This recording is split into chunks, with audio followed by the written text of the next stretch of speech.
好，欢迎您回到新闻大白话的节目现场，我是前次介绍这1个小时的来宾。首先是耶鲁政治学博士郭正亮，大家平安，以及台大哲学系教授苑举正。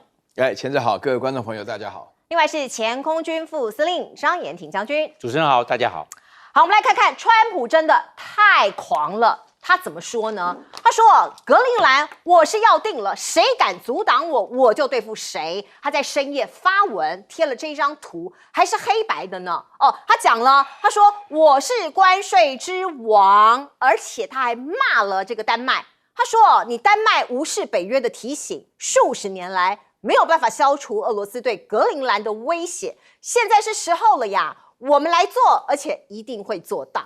我们看到呢，川普的理由，他并吞格陵兰的理由，就说中国啊，还有俄罗斯啊，这些军舰都在这边绕啊，对我们的安全有很大的威胁。那美国的财政部长是怎么讲？他说因为啊，欧洲真的太弱了，我们是全世界最强大的国家，那欧洲很软弱，美国很强大，所以美国必须拥有格陵兰，才能够抵抗来自中俄的威胁。好，现在这2个地方要开撕了。过去巴蒂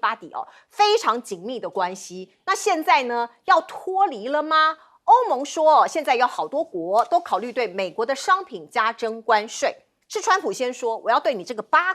个国家来加征10%到25%的关税。那现在欧盟说可以啊，大家来干啊，我也可以对你加关税他们考虑对价值931亿欧元的输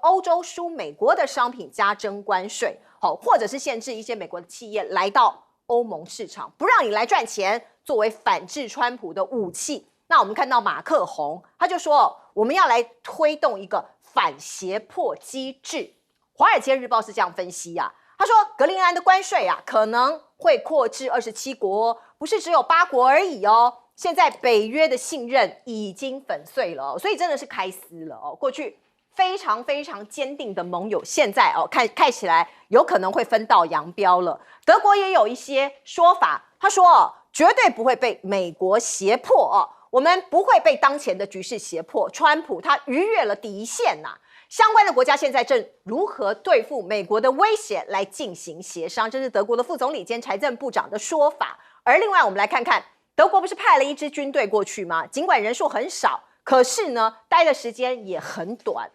只停留了44小时就说拜拜了。我们看到画面这是德国联邦国防军特遣队16号前往格陵兰进行探勘的任务，在岛上待了44个小时之后呢，继续前往继续回到这个我们看到回到丹麦的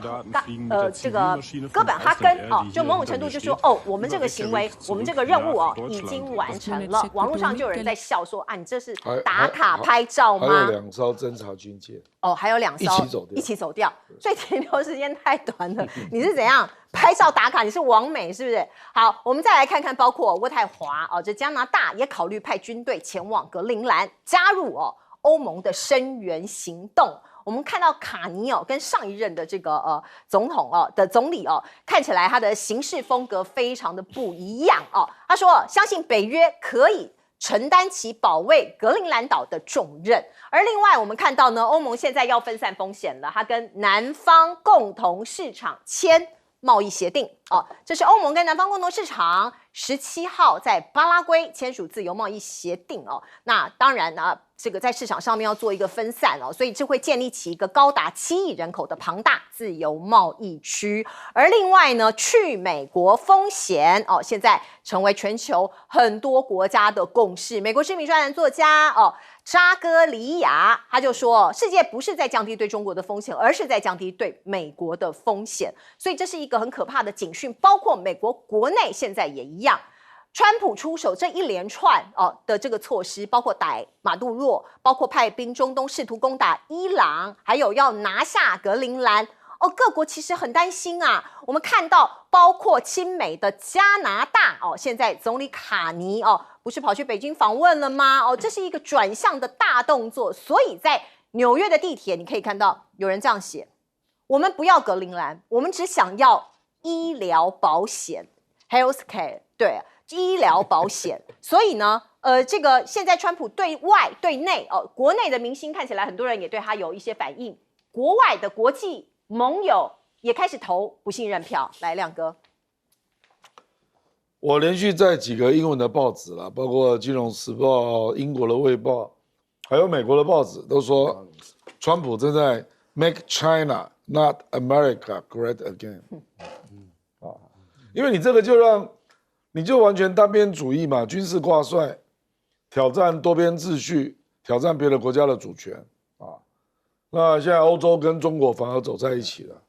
比如说你退出66个国际组织啊，像欧洲跟那个南美洲啊，那个共同市场谈 FTA 已经谈了25年了，一直都谈不出来。就现在受到川普的刺激，赶快签。立刻签。这个是全世界最大的 FTA 啊！我觉得现在就是这样了，每个国家就抱团取暖了，大家都自求多福，结果产生的就是全世界减掉美国这样，对，就这个秩序越来越明显了。那只是以不同的方式出现啊，比如说格陵兰哦，美国明明有比较好的处理方式，可是川普一定要纳入主权的版图。格陵兰说矿产你要采可以啊，丹麦也愿意啊，就是说你有钱你去开矿嘛，那你可以拿多一点嘛，大家有个共享的原则，他不要哦。那你认为怕俄罗斯过来？坦白讲啊，中国的船已经10年没去过格陵兰了，他还要乱扯啊，主要是俄罗斯啦。那俄罗斯来有威胁，你美国要来盖军港，你盖啊。其实丹麦跟格陵兰都愿意啊，包括你把军事基地做大一点，矿产的开采权都给你啊，我们分就好了。他不要，他说我一定要纳入版图，他要完整拥有。对他就是要纳入美国的版图啦。然后他这一任的总统就留下这个记录嘛，他就是帝国主义。帝国版图要扩张了，那他认为最可能处理的就是格陵兰。我跟你讲啊，现在事实上受格陵兰事件的刺激，这个最紧张的不是只有丹麦啦，另外一个就是加拿大，因为接下来就轮到加拿大了。如果格陵兰得逞哦，那加拿大不就下一个，那就继续施压啊，逼那个加拿大要跟美国变成一个国家啊。他会用各种压力，因为加拿大的出口有72%在美国，从来没有看过这么依赖的国家啦。所以为什么他急了？赶快跟中国好一点我的油菜籽你就买一点吧。就破天荒，中国的电动车因为这样登上北美洲。加拿大第一年给他4.9万辆的配合。然后说还可以逐年增加，把美国的汽车厂气死啊！没有办法因为接下来就轮到你了，所以他一定要把他的坦白讲，全世界最亲美的国家就是大概几个啦，英国，然后欧洲另外就丹麦，然后就加拿大还有日本那台湾就暂时不算了就这4个国家是最亲美的结果你看。现在搞成这样，丹麦非常亲美，加拿大多亲美啊，加拿大还为了美国去专门晚州啊，对啊，对不对？对，搞到跟中国关系整个跌到低点还搞了4、5年这样结果你现在对我这样，所以我是觉得大概让加拿大啦、欧洲人觉得美国已经让人家不可信任。其实你刚刚提到那个查卡里亚，他是华盛顿邮报最有名的国际政治评论员，他是埃及人他是不是也在 CNN 有专栏？有非常有名。他最近写了2篇文章。第一个他说，现在川普让人家的感觉就是怕美国。然后呢，第二个就是逼大家要适应美国的不可靠、不可确定。那等于是把他几10年累积的信任，跟稳定的感觉。全部都打没了，全部都摧毁，坦白讲，真的很少看到美国会出现这种总统把自己几10年的基业1945年到现在，你看多久了？不要问我，我不是留美的。已经80年了，对这美国这80年留下来的基业，是在方方面面都有啊，已经搞到大家都不知道如何理解美国对比如说他最近那个 IC 到处抓非法移民对，那个是在警察之外自己募的私人部队锦衣卫，哪有人这样搞的啊？有人就说这是川普的盖世太保啊，对，专门帮他要驱逐非法移民，而且有大概有接近40%是退伍军人出身好的，可怕，那个执法是用军人的方式对啊，不是警察对付老百姓，美国怎么会变成这样呢？所以我觉得这个不只是国际啦，好吧？那国内啦，那他的盟友现在都不知道该怎么办。其实高市早苗也不要高估了。你以为你3月20号去美国，可以吃到好果子？不可能。我看也不要寄望太高了。日本跟美国的问题，我们下一个阶段会说。不过这个阶段我们还是聚焦在这些盟友，包括在欧洲、欧盟这些盟友身上。对我延续的亮哥讲啊，Make China Not American Great Again 啊，叫做 McNaga 啊，McNaga 的现在像麦当劳哈，McNaga， 这个的确啊，是一个非常非常重要的对整个世界和平啊，散发出了一个负面的讯号。我讲到这个加拿大 Mark Carney 啊，最近在中国，他做了3件事情，以前是完全不能想象的事情啊。第一件事情的话呢，他们落实发表联合公报，访问完发表联合公报，里面的内容非常多，大家可以去参考一下，包含这个金融啊，或者是产品，不是只有油菜籽的问题而已啊，非常多。然后第二个的话呢，就是呢，西方国家首度卖铀235的原料给中国，哇，这个不得了啊！这个已经禁欲了几十年的事情啊，因为中国本身的生产的核武器之所以缓慢的原因，就是因为铀原料很难得，尤其加拿大的铀235是很好的，那居然去卖给了中国，那这个是非常重要的讯号。然后第三个的话呢，我从来没有听过从这个加拿大总理 Mark Carney 的嘴巴里说出来说，相较于美国来讲的话呢，中国比较 predictable， 这个很少有，这个加拿大没有必要讲这个事情。大家还记得的话呢，就是说前不久的时候，加拿大还为了拍美国马屁，故意在这个习近平主席在访问中国的时候，马上在杜鲁道旁边就是抓孟晚舟的情况下，就是在这种情况之下，那么这个川普整个改变，所以说 McNaga 是真的是一个具体一个现象啊。那另外我再讲个这边的话呢，就是说针对于格陵兰的时候，这个贝森特讲的这句话跟流氓一模一样啊。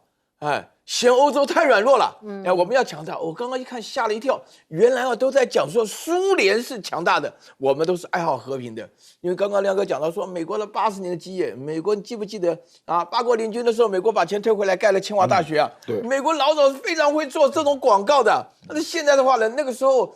以前我到了清华大学、清华园一看，2个清华大学我都待过哈。一看到清华园的时候呢，会感觉到很感动，觉得美国做事情确实有远见啊，那是100年前的事情。那现在看了变成这个样子的话，那贝森特讲的话，希望美国强大，还嫌欧洲软弱。我在欧洲住了10几年了，一个国家干嘛要强大呢？一个国家不是应该照顾好自己老百姓为主吗？对不对？我们现在来了解的话呢，在美国情况下强大到这种地步，只对自己好的人好。然后呢，只对自己好，强调资本主义的结果。那欧洲国家他们实行的社会福利制度有什么不好？那你在这种情况之下的话呢，要能够破坏世界和平，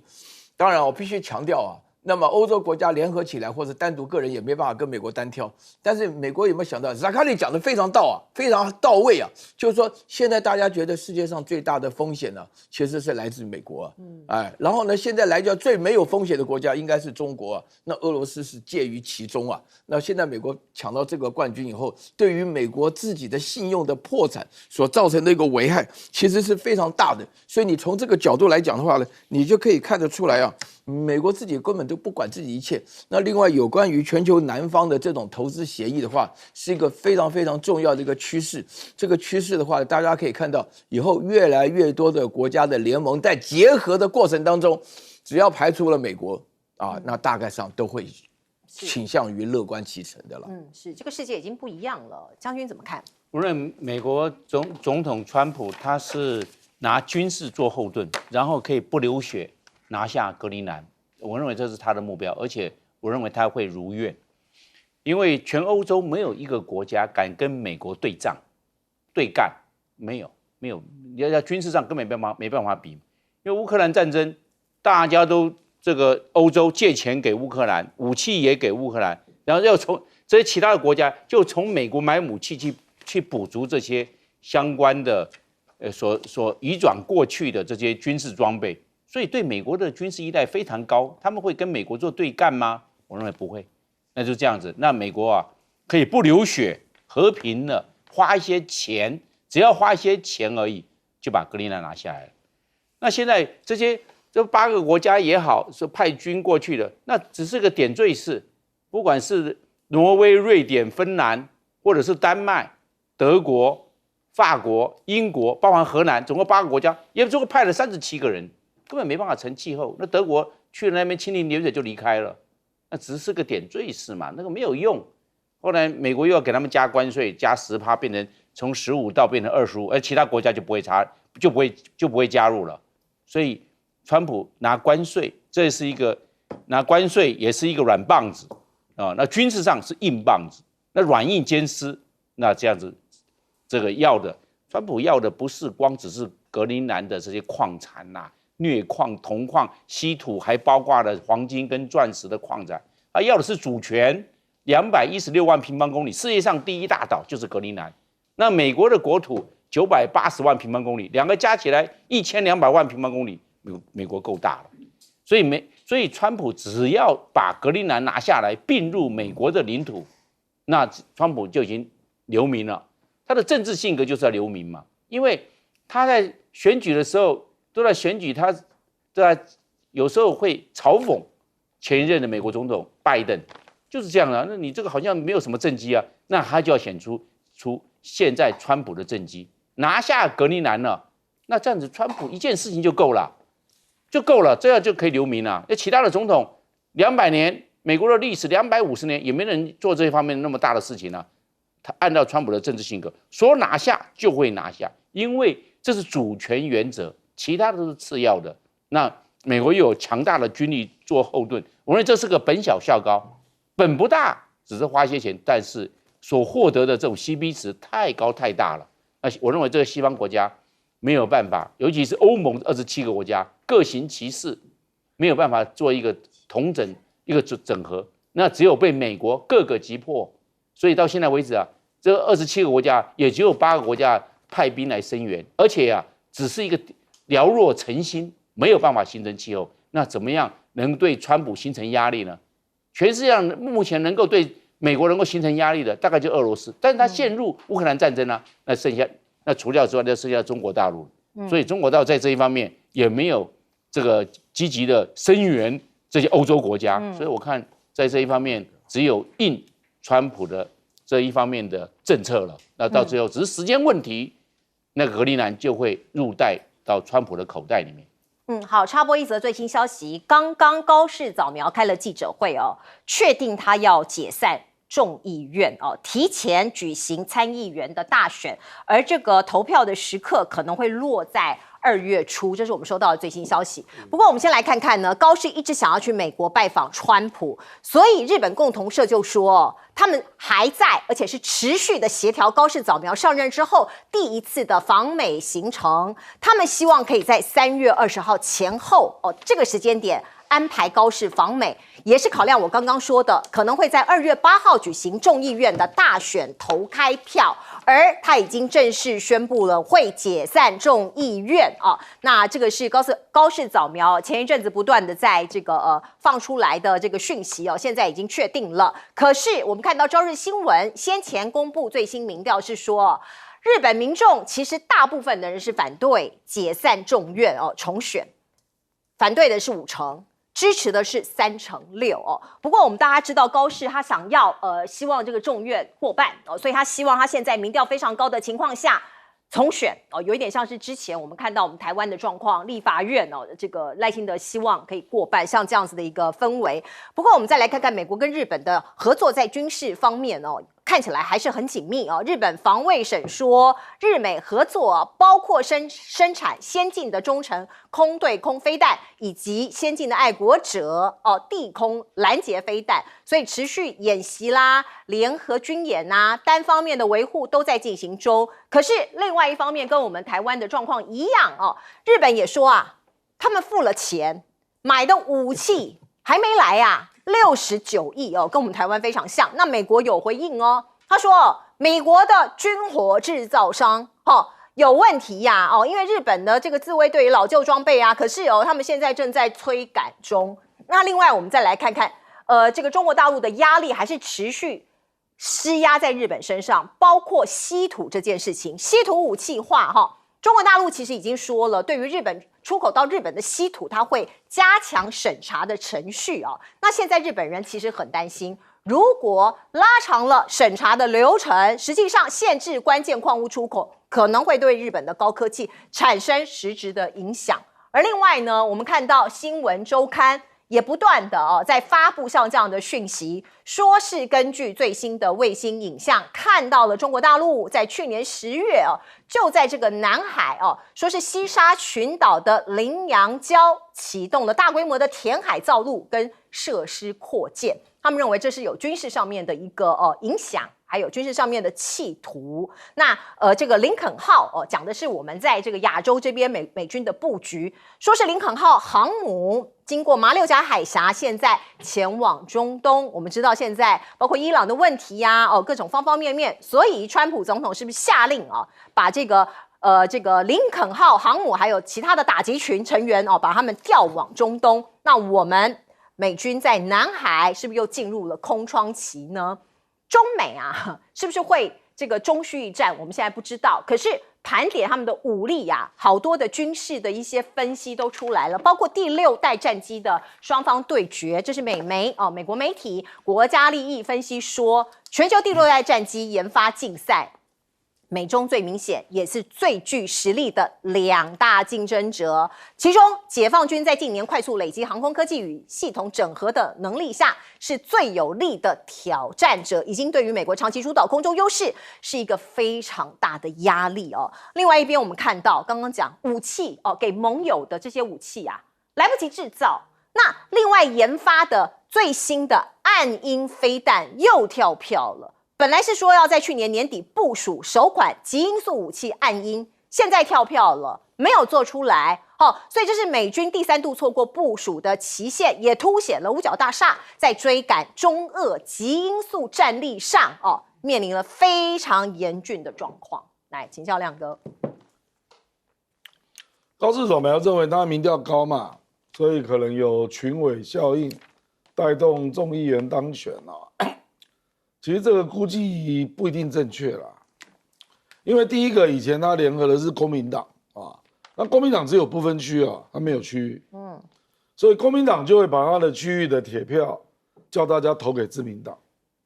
那公民党现在已经跟立宪民主党合作了嘛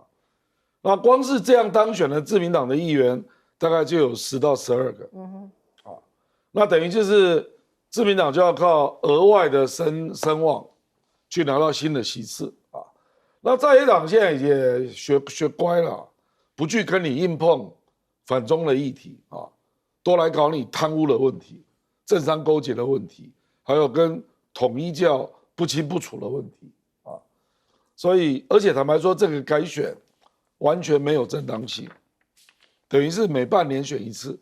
已经连续选第3次。对所以这阵子当日本议员的真倒霉那我一般估计是他可能会小胜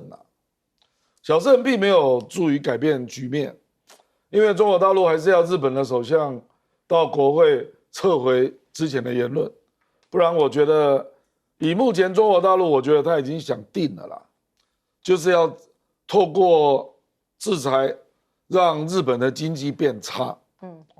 因为他想要用国防工业来带动供应链嘛。那我现在就让你做不出来，那做不出来，其实美国也暗爽，你做不出来只好买我的，继续到后面排队，而且都没有交，很多没交，都delay了，不，因为前一阵子美国也缺稀土了，然后它的军工产业，尤其是洛克希德罢工，而且美国有一个很严重的问题啦，因为中国跟俄罗斯的军工产业大部分是国营的，所以不会有缺料，对，缺工。那美国有一些公司小小的，有时候会倒掉，那倒掉一个环节就空了，对，那不知道怎么办。他没有办法全部整合起来，没有办法。对，那中国跟俄罗斯没有这个问题，那这个是资本主义体制造成的。谁叫你军工产业都民营化？那我觉得高市早苗3月20号即使能够去美国，川普也不太可能给他大礼包啦，因为事实上高市早苗就是担心川普4月要去中国，对，担心把话说过头了。那你认为川普会先告诉你吗？当然不可能啊。对呀，因为对川普来讲，中国可以给他的东西远超过日本啊，而且他觉得日本是他的附庸国啊，小弟，小妹，小妹啊，小妹，那我干嘛跟你讲什么东西？所以我觉得高市早苗会大失所望了。现在美国真的需要日本的只有2个了，第一个就是你要美债不要给我卖啊，那现在日本的寿险公司蠢蠢欲动，想要卖，那你就不要得罪我啊。那第二个就是还是帮他守好第一岛链的角色了，大概就这样啊。我认为美国有求于日本的真的不多，就是美债跟第一岛链。那事实上日本也知道他自己的状况，你现在根本不可能跟中国打嘛，你还是需要美国嘛。所以这个议题其实美国相当强势啊。那倒是美债啦，你敢卖吗？日本现在大概有1兆2000亿美债，中国大陆已经卖到6000多了，所以美国大概就盯着日本，不准你卖，所以我并不看好这个高市早苗能够从川普那边得到他想要的，就至少给他一些情感上的压力，是的，去见他，然后给他一些情感上的压力。这个高市早苗现在今天刚刚听到他是宣布了解散众议院，然后日本呢在2月8号左右吧要进行改选。我刚刚这个听到亮哥的分析啊，就是他如果会小赢的话呢，我觉得有包含一个危险性啊，因为高市早苗他对于这个事情他并不了解这个事情的严重性啊，他极有可能会修宪啊，会重新军事化啊、武装化啊。那么这个也可以说明啊，他会把这个日本呢带向一个不归路啊。那么大陆的话呢，在2026年的话呢，就是说是这个两用的这个限制出口啊，军用跟民用的这个器材限制出口，其实目的就是要把日本打回一个发展中国家了啊，让日本没有工业也没有军事上的用品的生产了。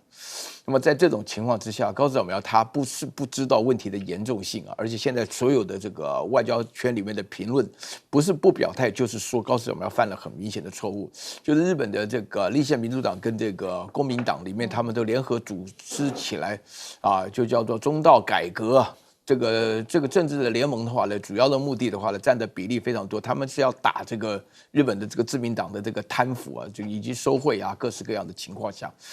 那么我觉得的话呢，其实讲起来，高市早苗做的事情是极其冒险，跟日本原有的习惯性不一样。那高市早苗现在的话呢，他有点病急乱投医啊。他现在在3月20号跑到美国去干嘛了？他去干嘛了？因为川普天天跟人讲说，我4月份要去中国啊，3月20号大陆在开2会啊，对吧？哪里有时间管这么多事情？所以说这个高市早苗，我不晓得他懂还是不懂。他去了以后，我觉得大致上讲起来就是虚应故事一下的话呢，啥也得不到就回来。但是我在这边要想强调一个，就是说中美之间的军力的比较啊，我们很客观来讲啊，谁跟你讲说6代战机对决啊什么的啊？美国哪有6代机啊？美国6代机只是一张图片呢，叫 F-47啊，对不对？6代机的整个发展当中需要很多材料，那个材料的话呢，其中稀土的部分啊，耐高温的部分啊，耐摩擦的部分啊，对不对？还有说是要能够那个敏锐性的部分的话呢，这些稀土大部分都在中国的手里，所以美国的武器当中的话呢，出现3方面的问题啊。第一个的话呢，它要创造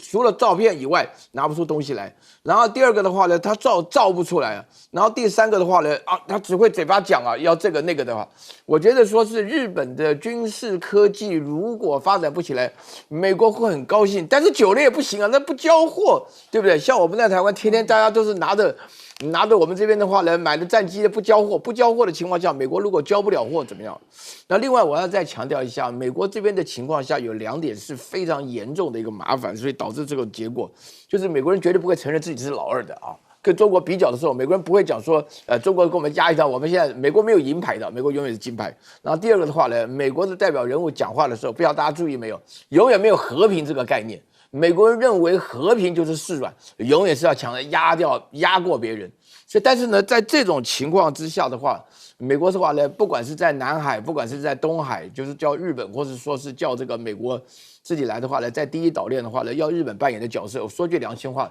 日本确实是感觉上有点沉重啊，日本没办法负担这种情况下，那面对于中国的所打出来的这种禁止两用，另外的话呢，一方面是禁止出口，另外一方面是禁止进口，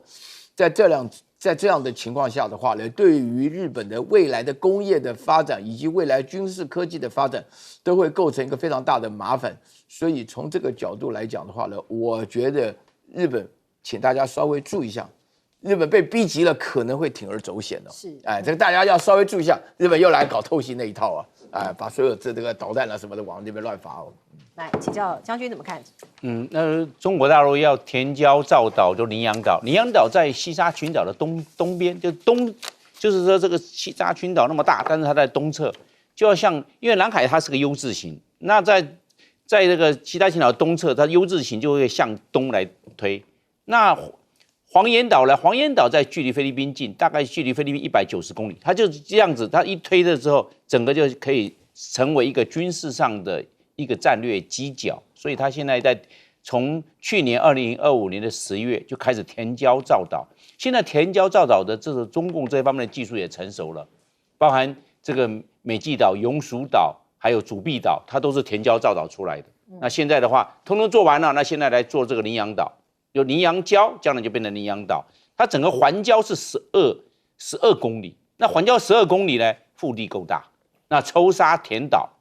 困难度越来越不高，它这个只是一个这个抽沙的工程，把它变成造岛。那我认为是时间的问题，就会形成一个军事化或者堡垒，海上变成这些南沙群岛这些岛屿都变成中国大陆慢慢变成军事化，或者变成军事上的海上堡垒，让这样的美国在附近的这种自由航行就会相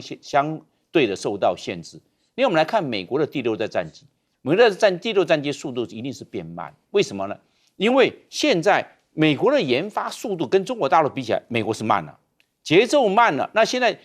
最起码第6代战机跟第5代这边有些不同，雷达系统不同，飞机的发动机的推力也要比以前要更大，还有整个的火控系统跟飞操系统都要比第5代，还有它逆中的能力都要比第5代来的强。那这是一个科技研发的这种实力，美国的脚步是这近几年是慢下来的。然后另外一个结构性问题，美国的一项坐飞机做这个军工武器人力成本过高，那人力成本过高，价格就会高，你竞争力还有研发的速度就会慢。为什么？大家要省钱，对研发的就不敢做大量的投入，因为会被吃掉。那这样的话，整个美国的第2代战机的速度就会变慢。那中国大陆是整合型的，它的这个意思呢，哪怕是这个成都飞机制造公司、沈阳制造公司或者西安航空公司，那大家来做一个，它这个整合的速度快，美国的整合速度慢。那最后一个，美国还有一个很重要的因素，就是合约整合，因为它一架飞机5万多个零件、组件、系统件，还有附件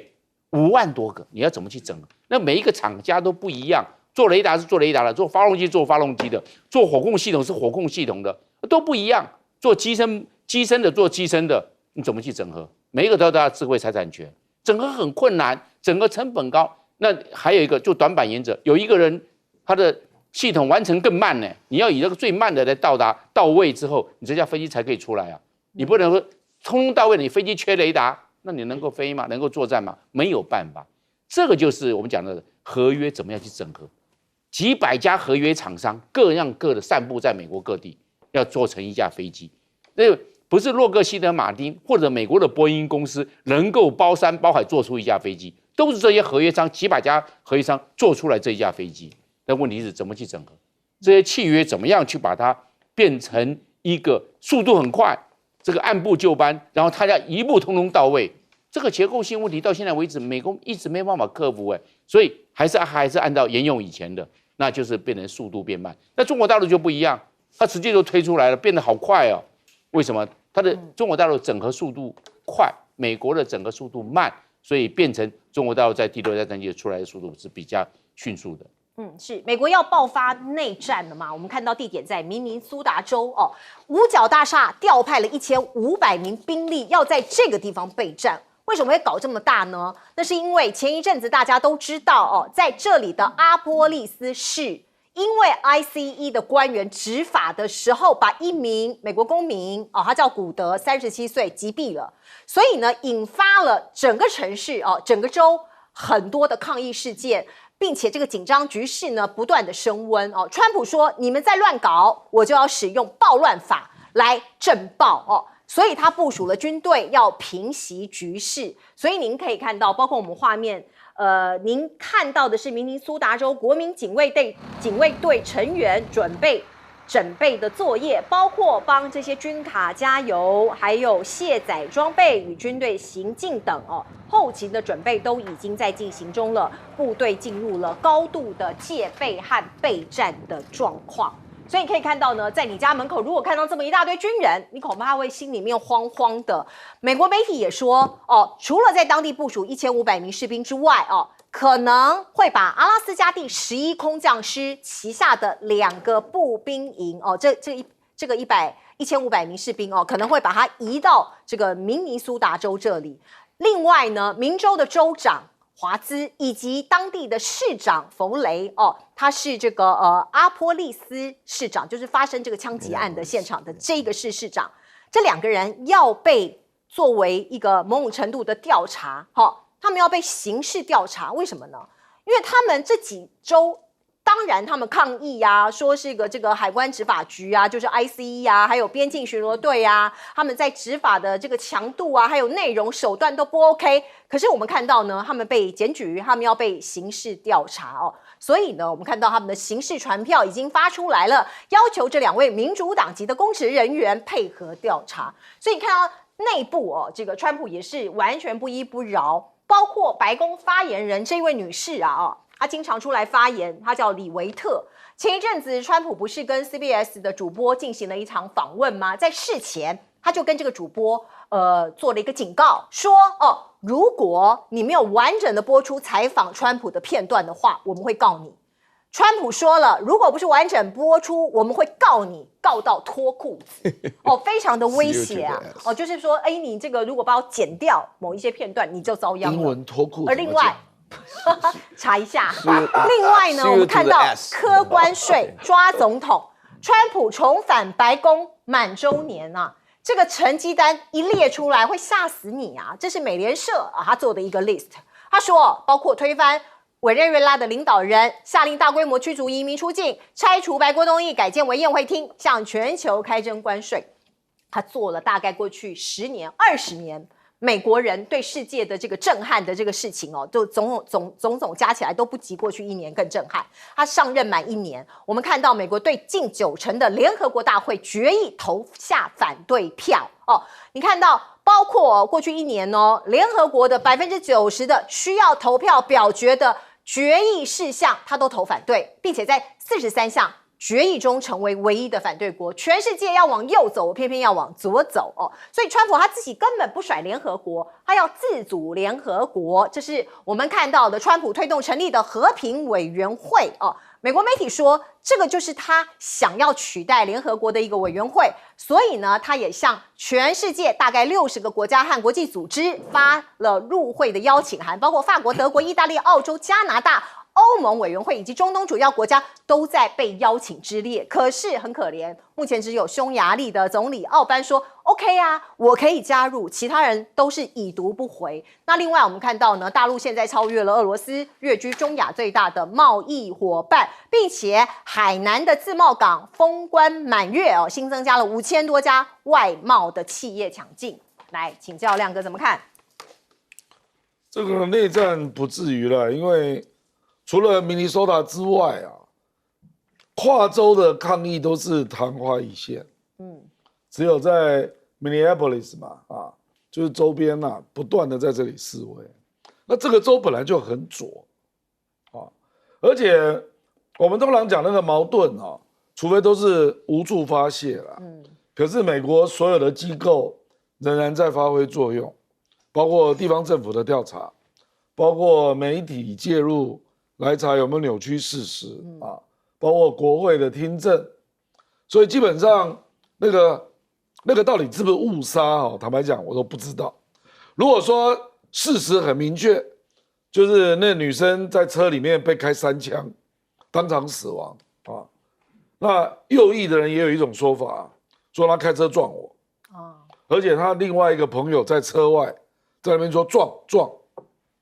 所以就各执一词在现在的右翼还要告那个朋友，说叫你撞他的，他也有罪所以我跟你讲，就是激烈化了，就是激进的左翼指控你乱开枪，而且一下开3枪那右翼的就说你要用车来撞人那美国坦白说啦，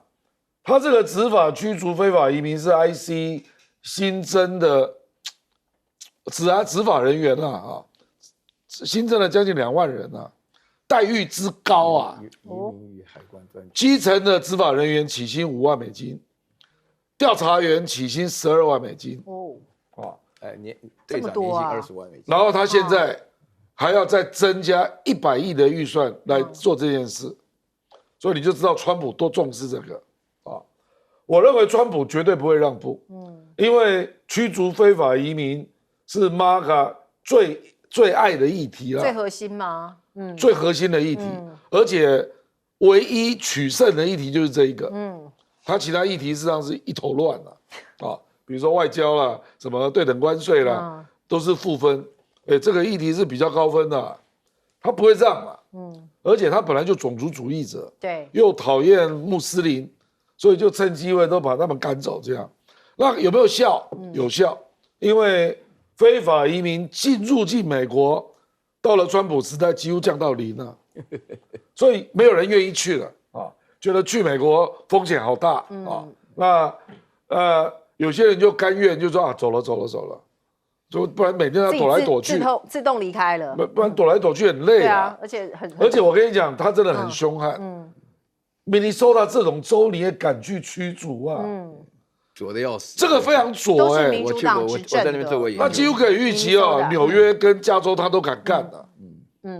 那如果到纽约跟加州那一定是不得了，巨大的冲突了，几乎可以预见。因为纽约又是一个很国际的大都市，如果他做了什么事情，那个而且纽约的左非常可怕，市长已经讲话了，市长讲话不让 ICE 进了，对，不加州也不让他进对，就是这样可是这个亮哥已经讲了，川普是不会让步，不会让步。我们进一下广告。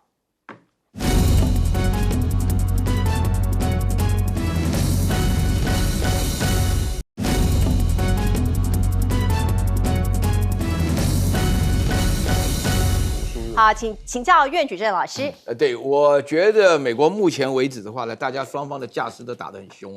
因为首先的话呢，那个川普非常强势对于明尼苏达州的州长以及明尼阿波利斯的市长都发出传票了，但是明尼苏达州长的话呢，找了1000多名找了应该有1500名的这个国家警卫队。然后那个川普的话更厉害搞了伞兵下去这个就是内战的架势因为我对明尼苏达州比较熟悉了，我在那边做过研究，我作为整个暑假的研究那边州给我印象非常非常奇怪，他们特别的宽容，特别的多元他们对于这个外籍移民，那个时候我去做研究的那个中心的主任请我去吃饭，是在一个肯雅的非洲餐厅里面吃饭，哎呦，我都没吃过非洲菜，然后跟那个非洲人讲得非常好，那点菜的时候我都不想点，都是汤汤水水的东西那么我印象当中非常强烈，他告诉我说，整个明尼苏达州的人以及明尼阿波利斯他们特别左所以说在这种情况下的话呢，我一点都不会意外。那么另外的话呢，我觉得还有一点非常重要，我觉得川普现在的话，他用的那个 ICE 的这个情况哈，我说句良心话，我不是在讲什么，只是最近遇到了2件事情啊，让我觉得这个 ICE 这个，因为我们通常叫做红脖子 （redneck），他们退伍军人什么的，他说孔武有力没话讲，可能也有一些基本的战斗技能，然后这些原来都是在那种失业的边缘，突然一下子得到高薪啊，那他们那个薪水，刚刚讲那个薪水，一般来讲。我相信，在这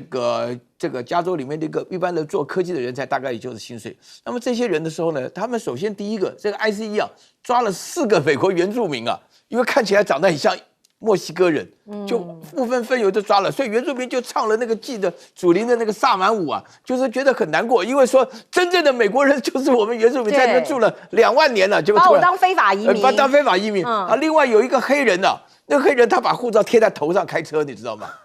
如果不这样做的话，车门一拉开会被 ICE 拉下来。那么这里面凸显了一个很严重的一个问题，就是说是那个有关于那个人类 good， 就是这个1个礼拜前的时候发生的那个枪杀的事情的时候，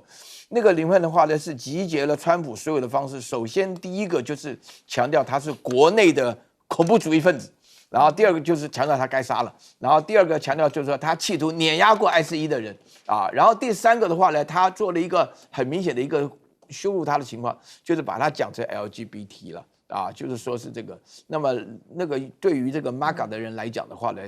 这些人的对象就是应该清楚。所以我觉得明尼苏达州的问题会很严重，因为他们的对撞实在是太激烈了。是，这意识形态各方面的对撞。对。我们进一下广告。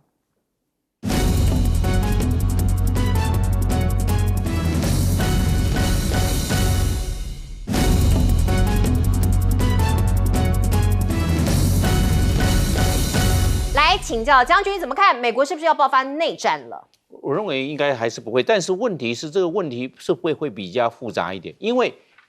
维持这个秩序，州有州警察，联邦有联邦警察来执法，这是很自然而然的。但是问题你要做这个国民警卫队，那国民警卫队是军人的性格，你叫这军人去做执行这个，这也不是我的事情啊，我是救这些天灾啊、火灾或者是台风。这是我来救啊，这没问题啊。暴乱法，对，要暴乱法要加入，那老百姓不高兴，军人去执法他也不高兴，这不是这地方的事务，为什么要他去做这方面呢？所以我认为这方面，川普要这样硬干的话，我认为只会造成社会上的对立。还有这个军方就是国民兵警卫队，它平民就是他的后备役，他们大概每一个月的薪水大概就是1万多块台币。这么少不多，但是他每一年都要去，每一个月都要去训练1天，OK， 然后每一年要训练2个礼拜，其他的你都不用来，这就是国民警卫。你每一个月都拿，有他自己的工作就对了，对，你每一个月可以拿1万块到2万块台币，OK，但是你都不用上班，那是你需要你做你的事情就对了，你赚你的钱，你一个月就1天而已，对不对？是这个样。然后另外一个，中国大陆跟这些中亚5国，包含哈萨克、塔吉克、吉尔吉斯、土库曼，还有乌兹别克这5个国家，他们在去年2020年首度突破1000亿美元这方面的这贸易额，1063亿嘛。那现在俄罗斯退第2了，为什么？俄罗斯因为俄乌战争，俄罗斯很多都去从事兵工厂，都在做那些，当然会有一些这些移过去了，那这个地方就降下来了嘛。